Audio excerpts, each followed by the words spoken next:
Usitegemee kuona vitu sana katika maisha yako ndio uanze. Usitegemee kuwa na mtaji kwanza ndio uanze kuchakalika kufanya biashara.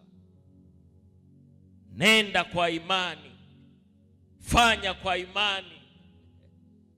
Bwana Yesu asifiwe sana. Fanya kwa imani, halafu hiyo mbegu Bwana ataiotesha.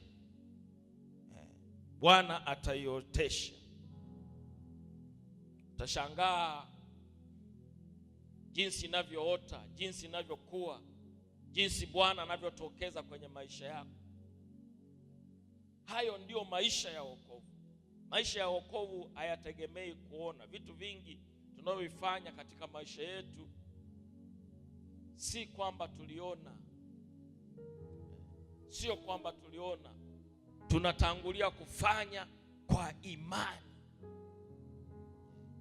Tunaenenda kwa imani, hatuenendi kwa kuona. Kwa sababu ukishaona, maana yake utakuwa hauna imani. Maana tayari umeshaona, maana yake kitu kimeshatokea. Lakini kama ukifanya kabla haujaona, hiyo ndiyo imani. Na Bwana ndio anaotaka moyo wa namna hiyo, kwenda kwa imani. Muamini Bwana kwenye jambo lako, muamini Mungu kwenye maisha yako, kwa sababu usipokuwa na imani, yani wewe unategemea kudra za Mwenyezi Mungu, unategemea huruma ya Mwenyezi Mungu ikutokee, kama ilivyomtokea Tomaso.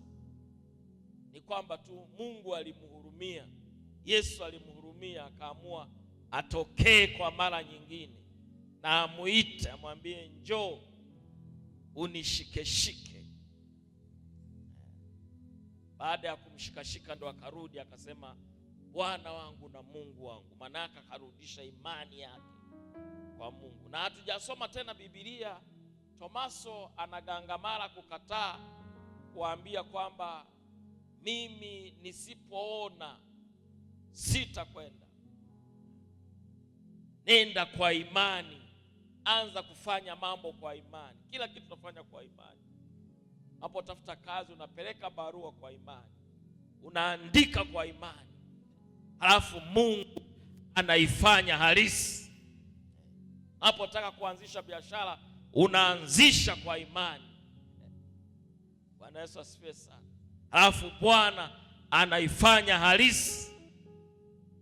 Hata unapoenda hospitali kutibiwa, unaenda kutibiwa kwa imani. Ukienda na mashaka kwamba hivi huyu daktari kweli atanitibu au la, hata zile dawa hazifanyi kazi. Imani inatakiwa katika maisha yako.